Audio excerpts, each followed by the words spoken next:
what I got from 99 sale. I'm going to show you guys the products that I bought during the 99 sale. This is the Absidy Bluffing Foundation Brush. Kasi wala kasi akong foundation na brush. So, I've been eyeing for this one. Next is from Sunny's Face. So, dalawa yung nabili ko sa Sunny's Face. So, these products are my favorite. Healthy Touch eyeshadow ng Sunny's Face. I really love this one kasi it's so cute. Ito yung inside niya. It's very cute, right?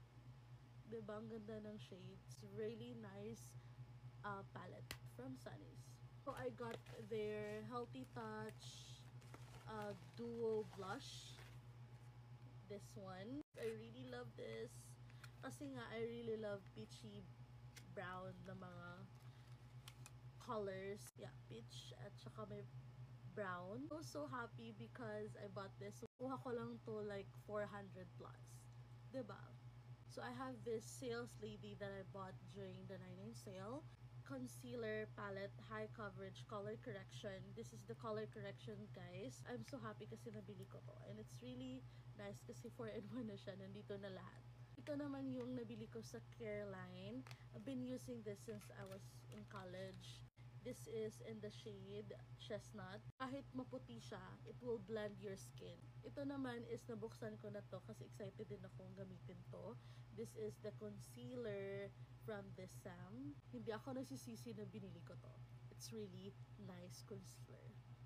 Next naman is from Detail Cosmetics. This is their Cult Classic Lipstick. I have here the Toby Rose and Persimmon. I really love this shade. And it's magnetic. Ito yung Persimmon. Ito naman yung Toby Rose. I really love this kind of color, no? So, ito yung mga color na bili ko. May mga other shades din sila, but ito yung bet ko. I really love these colors. Next one is from Lovely Cosmetics. This is their Volume High HD Mascara. I really love this. Actually, ito yung ginamit ko today. So, binuksan ko na to. So, I'm very excited to use this mascara. Hindi to pwede mawala sa makeup kit ko. Next naman is from Easy Cosmetics. There are 3 products here. Ito yung customized na eye face palette ng Easy. I got the big one. Ito yung inside. I also put the eyeshadow. May mga highlights at saka mga contour. But I prefer use this as my blush palette. But since hindi pa sila nag-restock, I will just use this as my mirror. So next, this is the active foundation from Easy. Ito yung like ma-use niyo like for everyday. Kasi hindi siya full coverage eh. Hindi siya pang glam na foundation. Alam niyo yun? Like you can use this as your everyday foundation. Kasi nga hindi siya heavy sa mukha niyo. Especially mainit sa Pilipinas. And this one is not heavy. It's really lightweight lang. Really love the packaging. And it's so cute. And I'm in the shade YL2.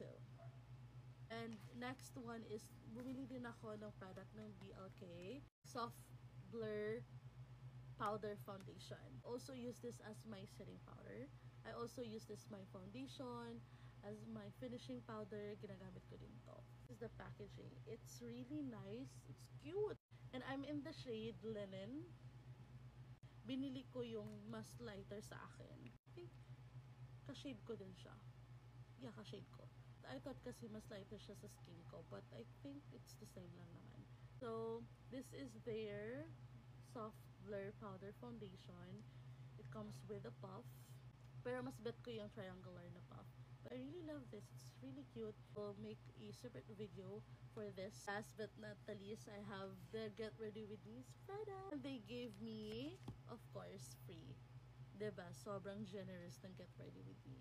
I really love them. I have their face card, the gold and the rose gold. So, ito yung face card ng Get Ready With Cosmetics. I use this as my palette. I'm sad kasi hindi na available yung 4 palette na mas malaki nito. But they're about to launch their 6-pan palette. I think yun na lang yung bibilhin ko. Next naman, I'm very happy kasi nabili ko pa siya. Kasi out of stock na siya. nung 99 sale. So this is the On The Glow Skin Booster na Get Ready With Me. And out of stock na to. So this is in the shade Vega. This is so cute. And the next one, this is also from Get Ready With Me Cosmetics. And this is their famous loose powder na sobrang na-stress ako kasi out of stock talaga siya. Grabe itong loose powder na to. Out of stock siya ngayon. I don't know if when sila magre-restock. Kasi nga, maraming bumibili nito. And then I have the Bright in Pink. Really love this product. Look how beautiful inside. Diba? Ito yung puff nila. So cute. Ito, open mo lang to. And may sticker siya dito. So ito talaga yung product na nagpakilig sa akin. And that's it. Yun lang yung nabili ko ng 99 sale. I also got a gift from Get Ready With Me. I just wanna say thank you. I'm so lucky kasi hindi ko siya ka-shade, but much lighter. But that's good. Kasi pwede ko to siyang gawing concealer, ganun. You can also mix this sa mga dark na mga foundation ko. I'm very happy. Thank you so much. I'm so kilig. And that's it, guys. See you on my next unboxing.